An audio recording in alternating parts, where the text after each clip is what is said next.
I would say like being a third culture kid and having lived in all these different places was what motivated me to want to travel, because I mean, when I was a teenager, I was like way more emo about it. And I was like, oh my God, I don't belong anywhere. I'm so like, I'll never belong anywhere.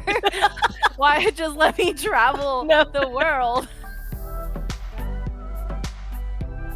I'm Trizzy. And I'm Leah. And this is Ticket to Anywhere podcast, bringing you the gear, tools, and tips to equip you for a travel-filled life. No matter your travel experience or lack thereof, we aim to be your first stop when you're thinking of where to go, how to get there, what to bring, and what to do. Catch the latest episode every other Wednesday on YouTube or your favorite listening app. We'd love to connect with you. Find Ticket to Anywhere on Instagram, TikTok, Twitter, Pinterest, and LinkedIn.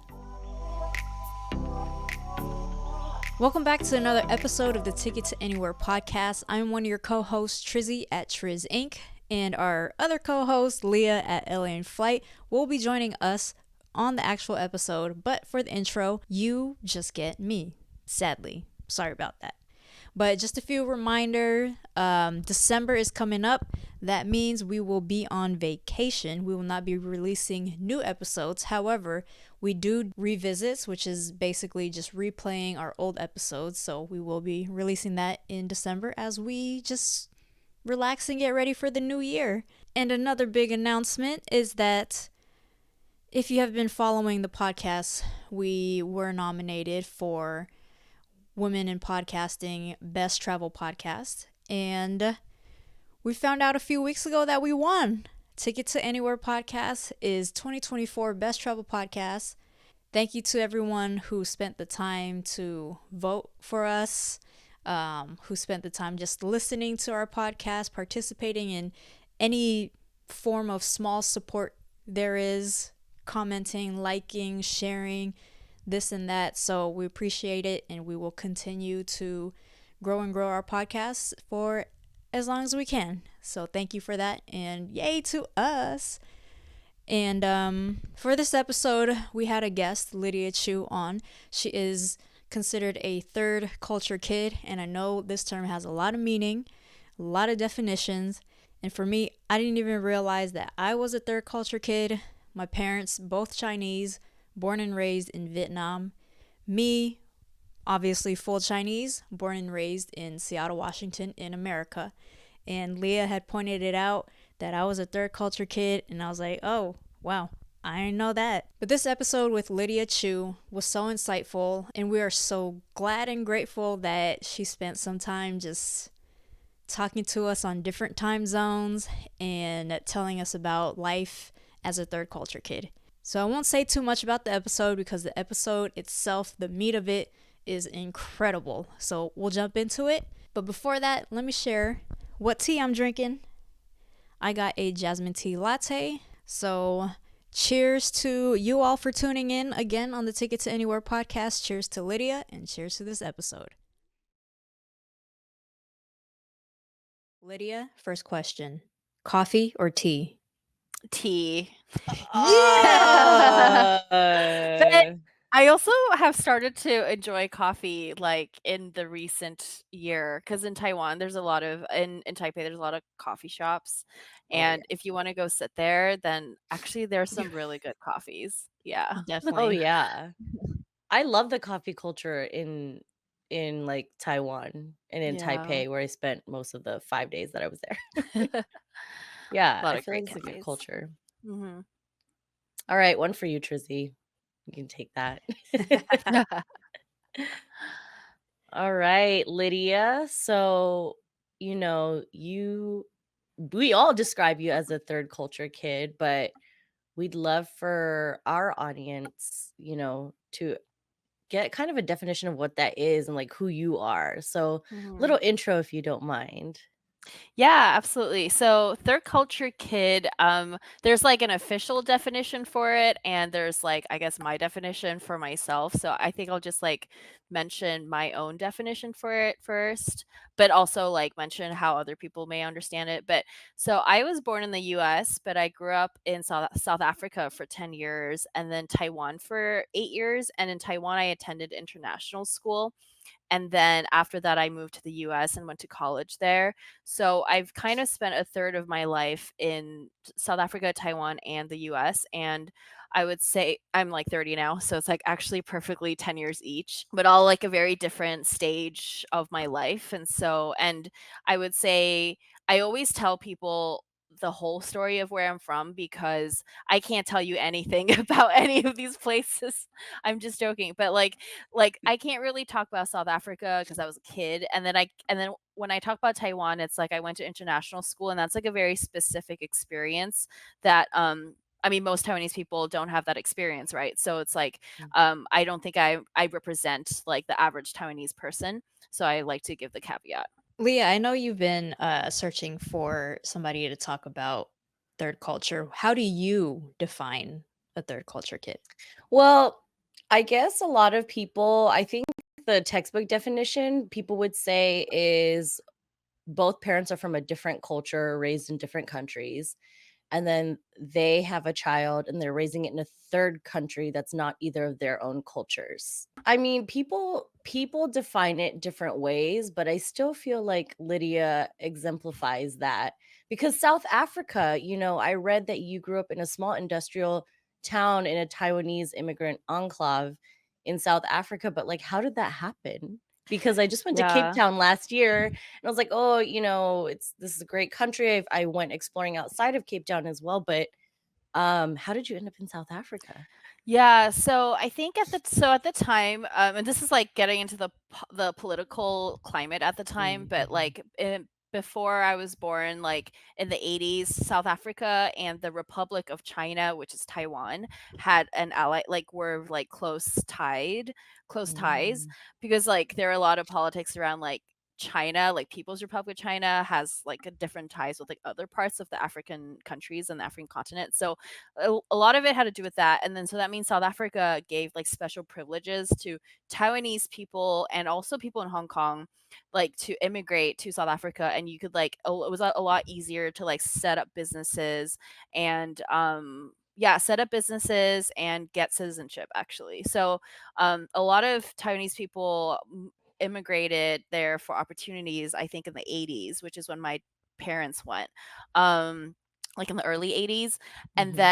and then South Africa's politics like changed later on when they stopped recognizing Republic of China and then became like mainland China, then like more Chinese immigrants went. But Mhm. also before I was born in 94, which is when apartheid ended in South Africa, but before 94, when there was still apartheid, it was also like they were very selective about like what immigrants they let in, and then you also Mhm. had different statuses of race, and which is very highly problematic. But I think the Taiwanese people were like considered honorary whites, so then they had the same privileges as like white people in South Africa, which allowed them to like Wow. do more things. Yeah, it's like very horrible history, but like Wow. history should like know. Yeah, so 100%. yeah. 100%. So I know you said you don't you don't remember much because you were a kid, but Mhm. what do you remember? Like what customs what culture were you leaning into and practicing and living every day? What languages were you speaking? Yeah, that's such a good question.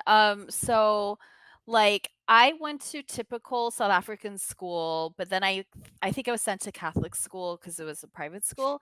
And then so my daytime was like in like regular South African school. So we dressed in I remember wearing uniforms, like studied the Bible, and actually I thought my classes were quite diverse. Like it was like mixed race.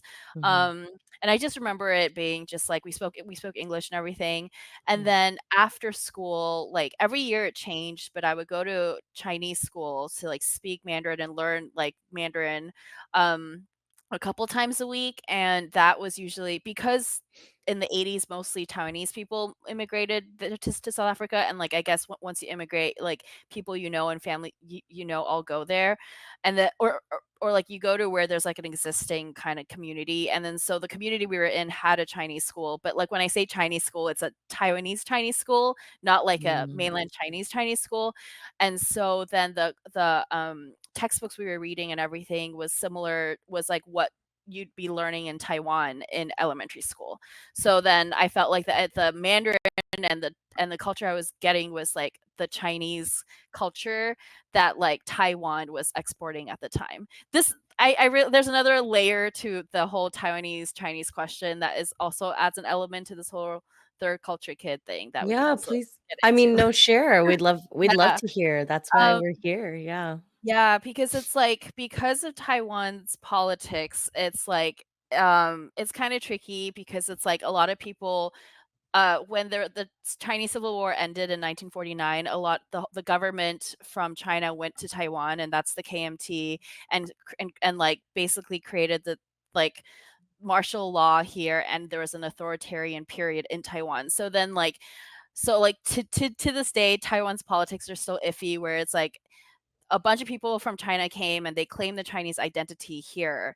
But like how it's relevant as like a diaspora and immigrant growing up in the 90s is that at the time Taiwan was still just recently became a democracy. So then that means everything we were learning education wise was still the Republic of China's curriculum because they Mm, were still trying to teach everyone on the Taiwanese island and all the Taiwanese diaspora that you're actually Chinese. So mm, then that meant I was growing up in a place that wasn't in Taiwan or China. I was in South Africa, and Taiwanese who grew up in America probably at the same time also had a similar education where you're taught to believe you're Chinese. So like what we were learning in our textbooks was just like ancient Chinese history. And because we were like learning mhm. poetry or like words. And then so I grew up believing I was Chinese, but the problem is I've never actually stepped foot in China until like last year when I was 29. So like I didn't Wow. know a single thing about China, but like when you grow up with the education by the Republic of China, then Mhm. then you kind of forced to believe that you are Chinese Yep. when really Mm. it's like yeah, it's, like, more complicated than that. Yeah. Wow. I'm questioning myself right now because I'm I'm Chinese American. I was born in Right. Seattle, but both my parents are full Chinese, but born and raised in Vietnam. Right. When I And found out that information, my mind was blown because I've only known this for a few years. I've known Trizzy, we've known each other like almost 18 years. But I didn't Wow. realize her parents like culturally grew up in Vietnam. mhm, So I was like, that's huge, I feel like. I couldn't even imagine. yeah. But I wasn't in a situation where my education was just, hosted by the The people of the government. Republic of China. Yeah. Yeah, yeah, Mm. yeah. Oh, yeah. Yeah, So, but exactly. it's just wow, what you just said. Yeah, so I think the third culture kid identity kinda gets, like, confusing because, like, even Mhm. when I tell people I'm Taiwanese, uh, it's also complicated because, like, my mom grew up in Taiwan, but my dad was actually born in China right before the Civil War ended. So Mm, then my dad's family is, like, all Chinese, but then they had to leave. And Mm. then my dad grew up in Japan, Taiwan, Hong Kong, and South Africa, and he also split, like, decent amount of Wow. time in all these places. So I often think that my dad's a third culture kid because, like, yeah, because and he went to American school when he was in Japan, and he was still younger than 10 at that time. Wow. So I just like, so then I'm just thinking like, okay, like, is my dad even Chinese or Taiwanese? You know what I mean? It's we gotta Yeah. bring him on the podcast too. Yeah. Yeah. Yeah, so I think that just, like because the identity of Taiwanese is, like it's, like, so much associated with, like, people who have, like, born and raised on this island, their ancestors have been here a lot longer, Mhm. and they speak the Taiwanese dialect, which is, like, Taiwanese Hokkien, which is not Mandarin, because Mandarin only came to this island after 1949, and so Wow. yeah, so then I also, like, factor that in, so that's Mhm. why I wouldn't mind considering myself, like, like, ethnically Chinese, Mhm. but at the same time, it's, like, complicated. Mhm. Yeah. Yeah. Mhm. Interesting. Have you visited back South Africa since you moved out? I went so we left in, like, mid 2000 like, Mm. 2005, and then I did go back in 2013, but I went to volunteer on a safari Mhm. reserve. Mhm. So I spent 2 months, like, in just, like and around wildlife, and, Mhm. I didn't go back to where we lived. So, Mhm. like, it was Right. completely it was like I was on a tourist path when Yep. I went back, yeah. Yep. Mhm. And which part of South Africa did you live in? It was in a town called Newcastle. Mhm. It's like it's like 3 hours from Joburg, so nothing it's like it was not very Like, it's rural? not on the maps. Yeah, yeah, it's like Right. just small town. I don't think tourists go there or anything. Yeah. How was your first time going to China? Oh, yeah, that was interesting. Like, I went last year for a 2-month solo travel trip, and it was something I really wanted to do, but at the time, it was also, like to be a Taiwanese person traveling China is just, like can be complicated at times, so you just have to, like, be Mhm. aware of, like, what's going on and, like, know how to talk about things, and I would say going to China, they, like, embrace you as if you're their like, your family, and so especially if they hear you're from Taiwan, then they wanna treat you especially well because they want you to because it's a homecoming of sorts the way Mhm. Chinese people Mhm. are taught to see it. So I was actually like received very warmly, and because I can speak Mandarin, it was like relatively easy to get around. Culturally, I would say like parts of it was familiar and parts of it was a culture shock because just like I mean it's a big country. They've developed very quickly in recent years, so it's like um there's just things I've never seen before. Like, I loved riding the high speed rail there because it was so organized and so fast, but, like, I've never actually seen trains, like, that big before. Because like, the high speed bullet trains in Taiwan are also really fast, but they're, like, scale-wise, they're small. Like, if you, like, walk into the train, it's like close to your head, but in the trains in China were just, like, gigantic, and I was just like it was just next level. It was really cool to be in a place that was, like, so, like, it could accommodate, like, so many people, and it's actually such a diverse country, in terms of, like, dialect. Like, everyone speaks a different dialect depending on Mhm. where you're from in China, and I think that's really, really cool. I am quite jealous that you got around with no problem language-wise. Yeah. Oh, I first went back in April of this year, my first time, Okay. and I took Mandarin, classes when I was younger, but, Mhm. person like me don't pay attention in class. I struggled throughout China trying to get by with communication. And my naive thoughts were thinking like, oh, China is a big business country, trade country. I should be able to get by with English, but I went to Beijing and Shanghai. And for the most part, Beijing had less English speaking service Mm. workers mhm. than Shanghai. So it was quite a struggle for me getting by. Yeah. Yeah. Yeah. But I do agree with, like, the high speed rail, the train, because I did take the bullet train to and from Beijing, Mhm. Shanghai, and, yeah, it was huge, and even from America, Amtrak is pretty big here, and I think Yeah. that's pretty, accommodating as well, but the looks of the train in China feels very luxe even when you're in, like, coach. Yeah. Yeah, it's next level. It truly is. It's Wow. Definitely. yeah. You Mhm. Where probably in China did you hit up? Last year I went all over. I started in like I went to Shenzhen and Shanghai, but then I went to like the touristy spots in like the south and southwest. So then I went to like uh Zhangjiajie, which is where the Avatar mountains are Mhm. inspired from, the Pandora. And then Yangsuo, which is where those karsts, those like hills. There's just like so Okay, many of I've seen them. those, yeah, yeah. Yeah, and then from there I went to, like, Yunnan and Sichuan, so I went to, like, just hit all the spots like Dali and Lijiang and, like, check the mountain out and go to Shangri-La, and then Western Sichuan is, like, is, like, a lot of it is like, ethnically Tibetan, so then Mhm. also just, like, went up in the mountains and stuff, and yeah, it was a really cool experience, and I That I sounds beautiful. really I was wow. thinking if I had endless time and money, I would, like, totally just, like, take a train around China for, like, a year. Definitely. That's so Yeah. cool. Yeah. Yeah, it's I a wanna really see you cool do place. that actually. I That think would you be could fun. make time Thank for it. Yeah, Mhm. it is on my bucket list, yeah.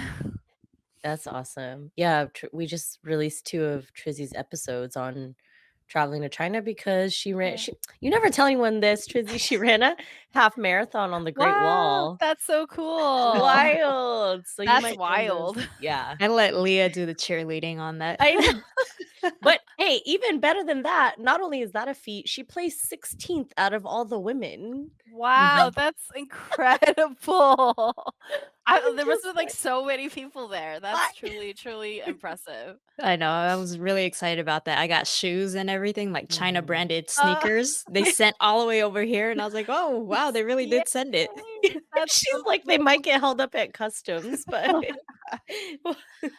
Wow, but that's yeah, awesome. those are episode 94 and 95 if anyone's curious. But now I really want to go. I'll be very honest. China it was not on my bucket list. But now meeting like after hearing Trizzy go and then Lydia knowing that you would literally take a whole train around there for a year, I'm like maybe I should go. Mhm. It's You'll really definitely get by. spectacular. Yeah, it's like a lot of things happened recently Mhm. politically that had made a little harder to access China Mhm. as a tourist, but Mhm. there was a whole decade, like, in the 2000s where people were, like, traveling there like crazy, like, the backpacking trail there was, like, Uh-huh. so abundant, and so when I wanted to seek out, like, a Lonely Planet from, like, '08, from, like, 2008, 'cause, it's just the way people traveled China back then was so Mhm. fascinating. And it's, like, so different now, but, like, I Mhm. hope one day maybe we'll get back to that. There's a lot Yeah. of, like, really majestic nature places, but it's just a little bit harder to access, like, without a car. Yeah, Mhm. Mm. Mhm. I Yeah, Okay. a know. few Good to years know. back, like way before the pandemic, my parents they were able to do like a whole tour package because I guess like the government was Excuse me. Thank you. subsidizing tour packages there, and they spent 2 weeks around China for only like $900, and that That's included amazing. hotels and like the domestic traveling. I was like, Yeah. "What? What? This is crazy." I'm not sure if they do that now, but hopefully in like the next Yeah. few years they could kick that back off again. Yeah. Mhm. Wow. Oh my gosh. That's Yeah. so what do you remember what year that was? 2016, I believe. Mm. Mm, Okay. cool. So, Lydia, I want to hear about the move then from South Africa to Taipei. The next Yeah. chapter. Mhm.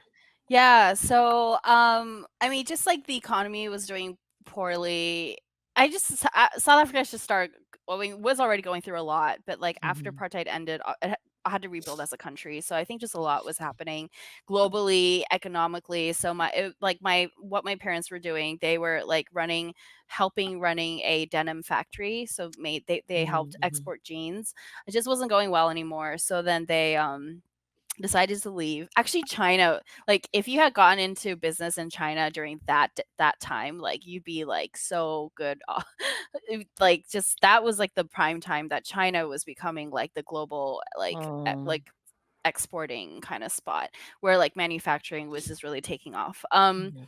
But yeah, so we moved back to Taiwan, and then I guess it was because I had already spent 10 years, like, being in an English dominant kinda environment, I think it was just, like, it made sense for me to attend international school, even though Mhm. it is, like, a lot more expensive.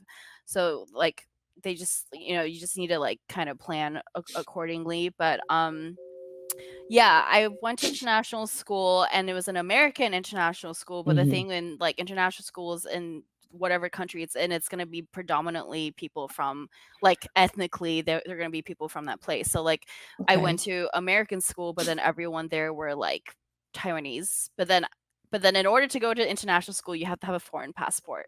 So it's Okay. like, they only let foreign passport kids get in, so then basically it was, probably a lot of Taiwanese kids with, like, American or Canadian or Australian passports. So interesting. So it's a Yeah. lot of like Taiwanese American, Taiwanese Canadian, basically. That's where Yeah.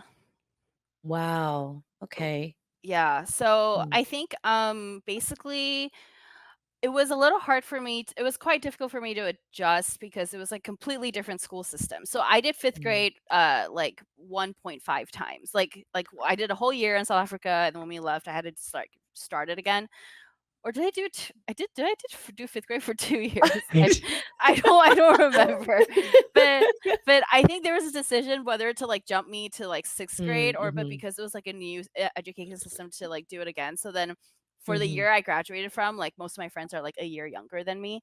Um, yeah, but then I had to, like, and then, like, the accent was different, and then my Right. dad really wanted me to, like, get an American accent, and for reasons that I don't agree with, but, like, he at Yeah.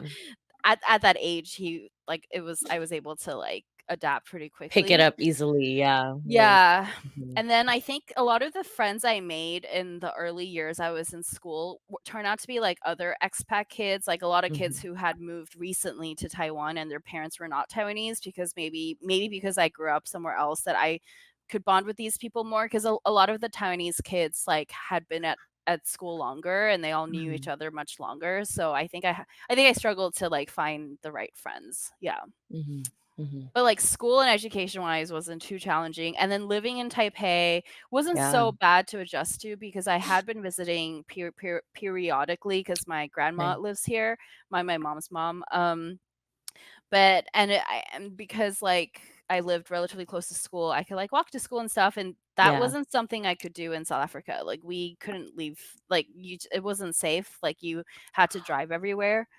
Yeah. Wow.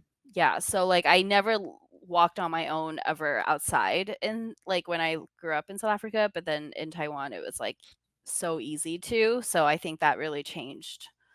I don't know, it probably just changed Wow, things. Yeah, that's so yeah. interesting, okay. So, you would you say you felt more at home then when you I moved to th Taipei? Yeah, Or more comfortable?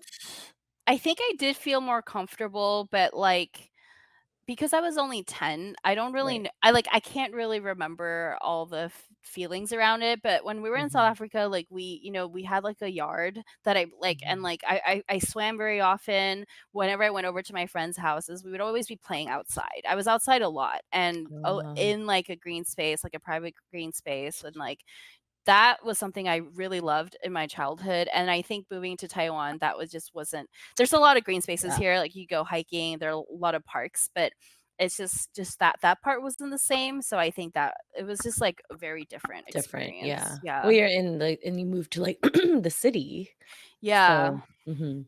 Yeah, Okay. exactly. And then how okay, next chapter, how did you get back to the US? I mean, all of this is your Yeah. whole life on an American passport, right? Mhm. So, probably not too many hurdles to get into college in the US. Yeah, so having gone to international/American school, they like Mhm. everyone it's kinda like going to a private school in America, so they Mm, really mhm. it's like a pipeline to Like college a feeder. in Yeah. Yeah, yeah, feeder Mm, to the US mhm, or Canada or Australia, and so because of my citizenship, it was also I could apply for financial aid, and, I was, like, eligible for all these things that made it possible for me to, like, go to like, a mhm, private school in the like, a private college, and if I hadn't been a citizen, if I hadn't been a citizen, I wouldn't have been gone to this international school in the first place, but, like, I think that really was really helpful just to be able to do that, but, like, I'm the first American in my family,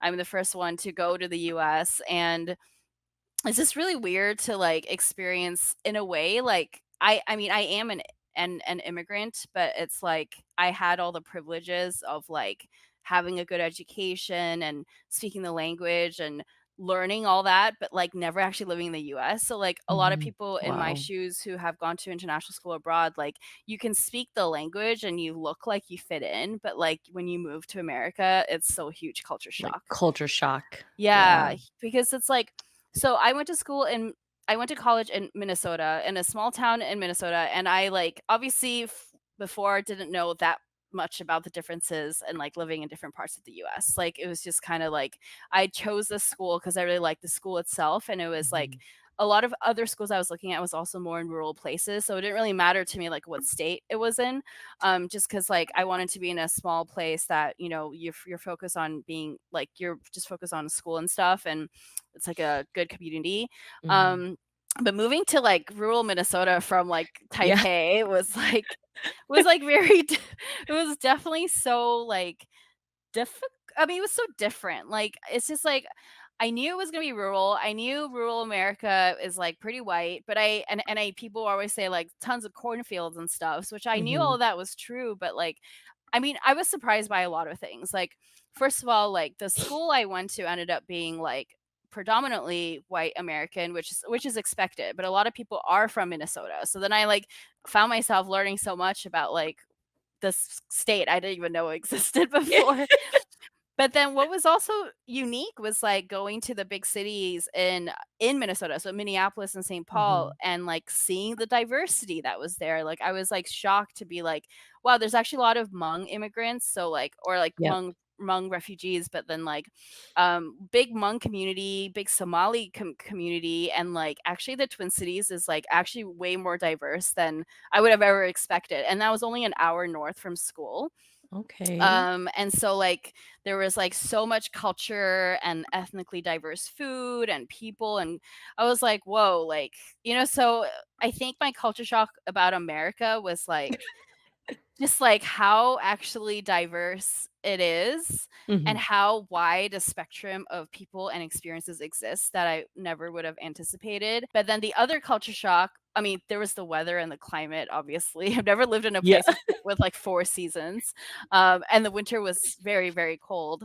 But then the third thing was, like, going to a place like Super Target or, like, even just a regular Target was a culture shock. In Taipei, when you buy things, you just go like it's like traditional markets, like a person who sells a pan will have like a little store that sells a bunch of pots and pans, and you just go there to buy a Mhm. pan. But then a place like Target, and there's like so many there's like Walmart, and then there's like this, and then there's just like all these huge supermarkets selling giant things. Like Yeah.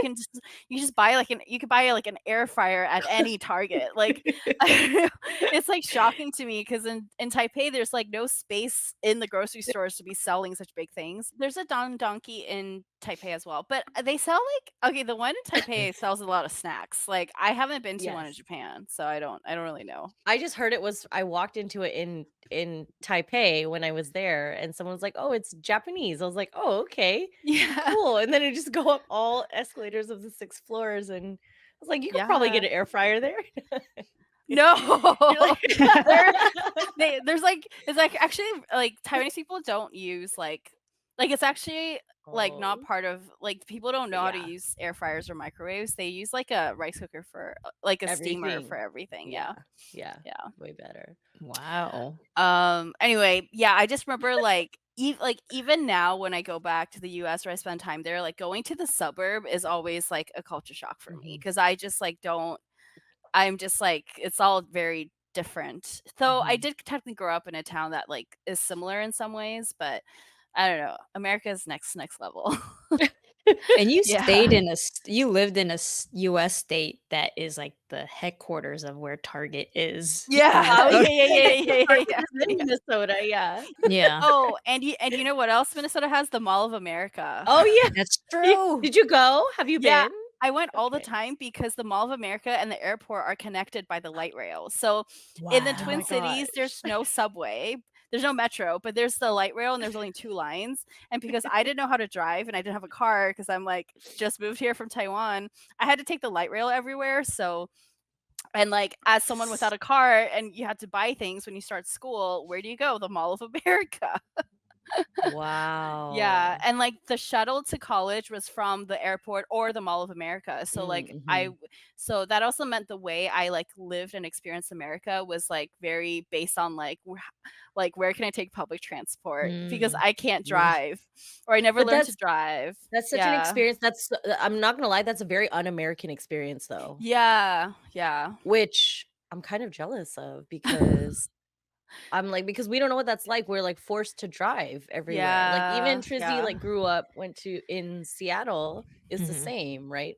Trizzy, Yeah, I don't think he used like, and in LA, we don't, Yeah. yeah. sadly, it's a You're driving gonna think culture. this is wild, but, like, when I lived in the Bay Area for a couple years because that's where I worked, but when we visited, Disney, we took public transportation. I love that! So, Wow. like okay, so, like, flew to LA, and then we had to, like, catch a shuttle, or, Yeah. like, maybe we took the Amtrak to Anaheim, and then from Mhm. there, we had to catch a shuttle to a hotel or something, or, like, an Uber, and I remember it was, like, the longest ordeal, and I was like, what the like, Like, I learned to drive when I was, like, 26. So, I did learn to drive okay. eventually, but I went to Disney when I was, like, 24. So, I I remember feeling like I really wish I knew how to drive just to make going to Disney Oh easier. my gosh, it probably took you like 3 hours just to get to Yeah.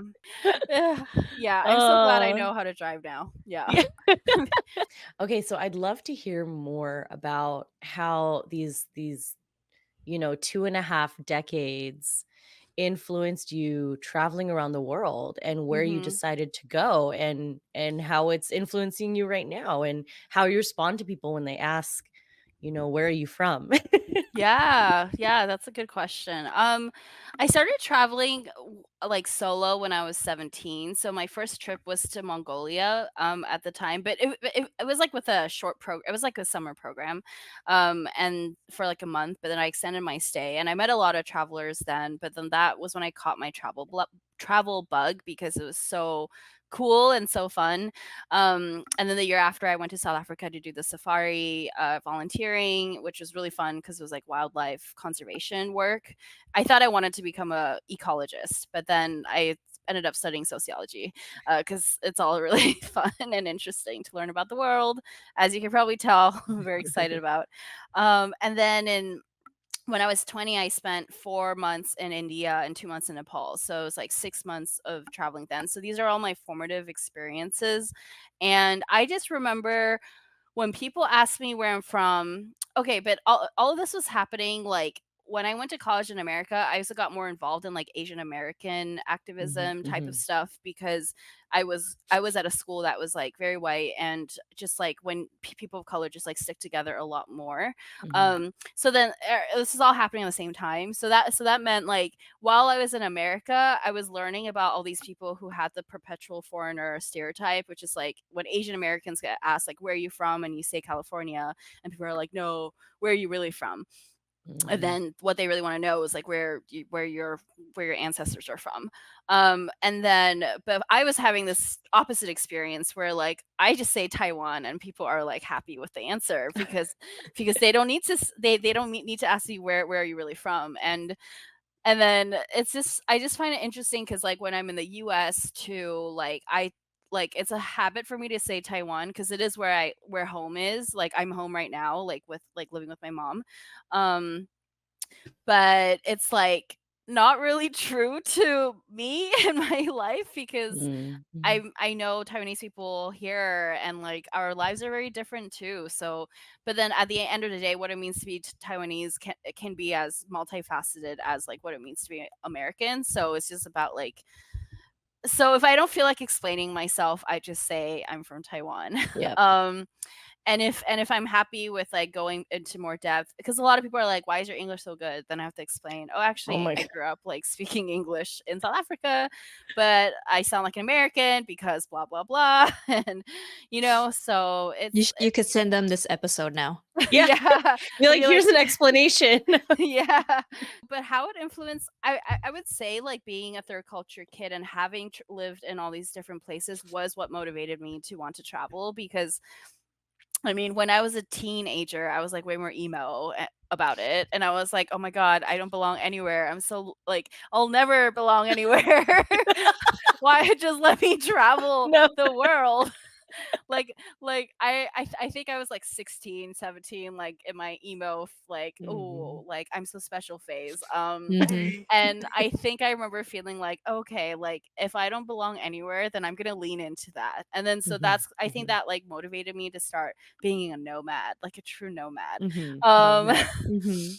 yeah, but I think in the end, it really was that, like, I realized I do have the adaptability and curiosity and flexibility to be traveling around a lot and, like, be open-minded about learning different things just because of my own exposure. So it's just really addicting to kinda like, I wanna keep learning and seeing what else is out there kinda thing. Yeah. That's great. Do you ever have to educate somebody when you tell them you're from Taiwan and they are like, "Oh, you're Chinese." Mm. Not as often as you think. Just well, not as often as one would think because the political questions, like people talk about Taiwan, China, like in the news all the time. But like I think most people I meet, especially like Americans and Europeans and stuff, are like pretty aware of the differences That's good. because they get it in the news so much mostly. Like I think, but so yeah, I don't really. The ironic, funny thing is the people I would probably get that kind of answer from is from a Chinese person. Yeah, but they're very conscious of the fact of when they say something like that. Yeah. Gotcha. Wow. Hmm. Okay. This was so eye-opening, Yeah. and I feel like I needed to hear this. Like my brain was craving it. Like knowing your story and how others have lived similar yet completely different lives too. So yeah, Yeah, thank you. Thank you for this. Yeah. Thank for you for this sure. opportunity. Awesome. Well, we'll jump into the T2A Q2A, which is the ticket to anywhere quick to answer segment. Okay. And first question, this is my favorite question. It is, do you have any rituals or routines upon arriving in a new city, new country, etc.? Oh, that's such a good one. I think besides getting to my hotel and as soon as I can, or like hostel or bed, and like spending my first day like resting is probably the biggest one. Like being very conscious about resting because I know I just had a long travel day, and the first few days in a foreign place can sometimes make my mental health feel lower. And I think this applies to a lot of people, but um so I treat myself especially a lot, like, during that first couple days. Honestly, mostly just, like, letting myself just chill. Yeah. Nice. I love that because I feel like that's the opposite of what a lot of people do. Even Yeah. myself, I'm like Mhm. hit the ground running. Don't just drop off the bags and sprint. Yeah. But then again, it also depends how much time. I think Yeah. if you don't have a lot of time, then that totally makes sense. Yeah. Yeah. Mhm. Awesome. Okay, next question. A place or experience that turned out completely different from what you thought it was or what you were told. Huh. That's such a good Like question. something surprising. Honestly, like Korea, which I just spent 6 weeks in, but it's because I did a cycling trip from Seoul to Busan by myself. Maybe you went You with went with the Monica. cycling. Yeah, Oh, we have We a friend also from had LA. yeah, she currently is living in like South Korea and oh, she just fun. did that route too. Yeah, Oh my gosh. it's such a beautiful. I like Korea blew me away in its nature. Like, we only because I my only exposure to Korea before was like food and Yeah. dramas and like friends from big cities. But like no, like the like countryside Korea was like so cool and just so beautiful, and the infrastructure was so there. It was just so great, and like people were so kind. Yeah, I think that like I didn't expect it. Yeah.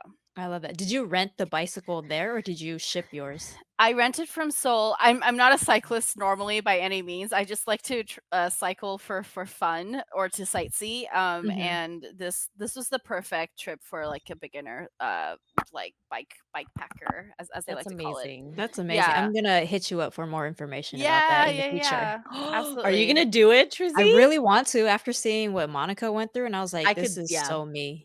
I could Yeah. It's see you really do it. Yeah, fun. I could see you do it. And now you have two resources to Yeah, there's a Definitely. whole there's a whole Facebook group actually that I joined and was so helpful and so wonderful. Just people who have done the route and they just Okay. like are so helpful. Yeah, just Perfect. sold to Busan. Yeah, just Ugh, Ooh, love it. that sounds mhm. amazing. No zombies, right? No, Okay. because zombies would be on the train. That's Oh, why you that's ride the right. bicycle.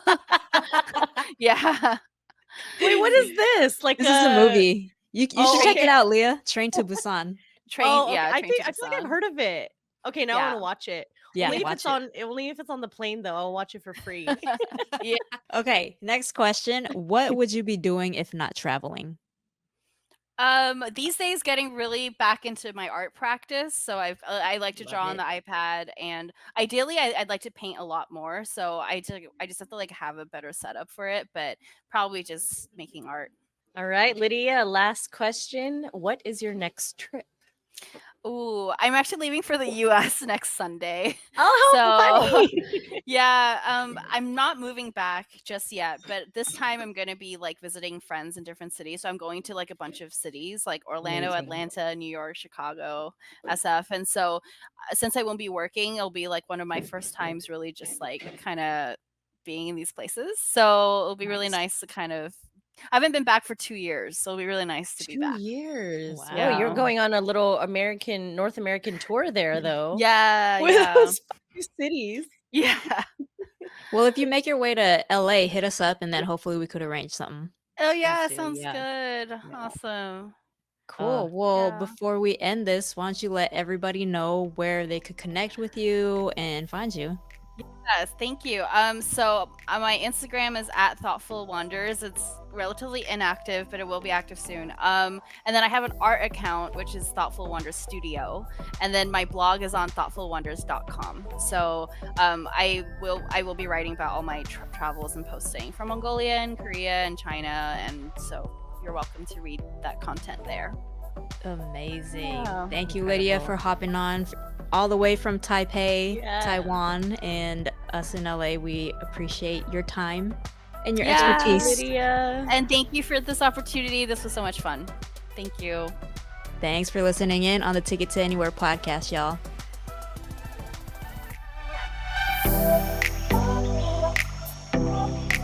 This is Trizzy at TrizzInc. This is Leah at LA in Flight. To find even more travel tips on budgeting, destinations, and our favorite items, sign up for our monthly newsletter, The Check-In, linked in the show notes or description. This is the Ticket to Anywhere podcast. Thanks for listening.